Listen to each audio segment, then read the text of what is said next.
आज एक्चुअली मेरा हॉस्पिटल जाने का कोई प्लान नहीं था और मम्मी की ड्रेसिंग भी होनी थी और नई स्टिचेस भी करने थे। Hello everyone, good morning, Ram Ram ji. Mummy और पापा भाई तीनों जा रहे थे आज हॉस्पिटल। मम्मी के स्टिचेस कटने थे पैरों के, इस वजह से। बट 4 वीक पहले से ही गाड़ी में बैठ गया था और वो भी बिना बताए, किसी को बताया भी नहीं उसने। बस बेटू को कार में बैठने का बहाना चाहिए, कहीं ना कहीं से ढूंढ ही लेता है जल्दी और आ पापा के गले से लग गया, उतरने का नाम नहीं ले रहा था। जल्दी आ।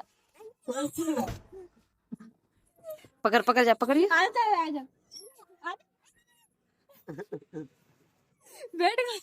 फिर पापा ने मुझे भी बोला कि तू भी चल हमारे साथ, क्योंकि 4 वीक की देखभाल करने के लिए कोई चाहिए और ये रुकता नहीं है, कहीं पे भी एक जगह बैठता नहीं है। और रास्ते में मुझे दिखे बहुत सारे कबूतर, जो सीन मूवीज़ में या फिल्मों में ही देखते हैं, वो भी मुंबई का सीन होता है। तो मैंने सोचा आप लोगों को भी दिखा दूं। और 4 वीक सो गया था मस्ती करते करते, हर बार जाता है तो हर बार सो ही जाता है वो, चाहे कार हो चाहे बाइक हो स्कूटी हो कुछ भी हो, हमेशा सो जाता है। और मम्मी पापा बैठे थे और मम्मी पीछे सो रही थी और मैंने 4 वीक को उठाया बहुत, पर 4 वीक उठा नहीं। और हम लोग जब तक हॉस्पिटल पहुंच गए थे, थोड़ी देर हमने कार में वेट किया जब तक मम्मी के लिए स्ट्रेचर आ गया था। तो मम्मी ने धीरे धीरे खुद से ही ट्राई किया उस पर लेटने का। उसके बाद अंकल और आंटी ने मम्मी को लेटाया और मम्मी को अंदर लेके चले गए। और माइनॉरिटी में एक पेशेंट थे तो हमें बाहर खड़ा होना पड़ा था थोड़ी। जब पेशेंट चले गए थे तो मम्मी को अंदर लेके चले गए, तो मम्मी की ड्रेसिंग करना शुरू कर दिया था और हम लोगों ने बाहर बैठ कर वेट किया। यहाँ पे लास्ट टाइम आए थे तो यहाँ पे ये नहीं था, मतलब ये रूम नहीं था, जो हम पीछे बैठे हैं वो नहीं था। अब हम आए हैं तो ये रूम है। और 4 वीक के लिए खेलने के लिए जगह नहीं है बिल्कुल भी। 4 वीक, ट्विंक ट्विंक ट्विंक ट्विंक। 4 वीक हप। 4 वीक हप हप।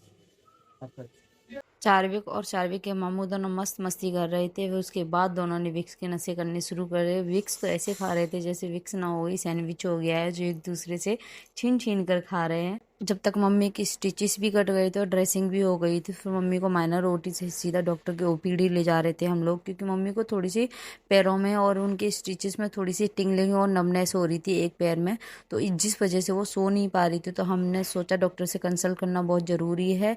और जब तक डॉक्टर नहीं आए थे तो हमने बाहर बैठ कर वेट किया। 4 वीक को मिल गई थी बहुत अच्छी फ्रेंड, तो जो 4 वीक ने मस्ती की अपनी फ्रेंड के साथ, उसे अपने मामू दिखाए, नाना दिखाए, नानी दिखाए। डॉक्टर ने कुछ टेस्ट बताए थे मम्मी के लिए, जिसके लिए ब्लड लेना बहुत ज़रूरी था। बट वेन्स नहीं मिल रही थी मम्मी की, क्योंकि मम्मी की बहुत ही ज़्यादा बारीक वेन है तो दिखाई नहीं देती हैं। उसके बाद एक जगह से वेन मिली, उन्होंने ब्लड कलेक्ट किया। उसके बाद हम अपने घर के लिए चल दिए और हमें लग रही थी बहुत ज़ोरों से भूख, तो हमने रास्ते में कार रोकी और हमने छोले कुलचे ऑर्डर किए। और छोले कुलचे एंजॉय करते हुए हमने अपने इवनिंग इस तरह से बिताई और हम लोग पहुंच गए घर पर। मम्मी ने थोड़ी सी बात की और बात करने के बाद हम लोगों को थोड़ा मार्केट में काम था तो हम लोग मार्केट चल दिए। और आज का ब्लॉग हमारा यहीं पे है। Please make sure to like share subscribe comment. Bye bye, thank you, मिलते हैं नेक्स्ट ब्लॉग में।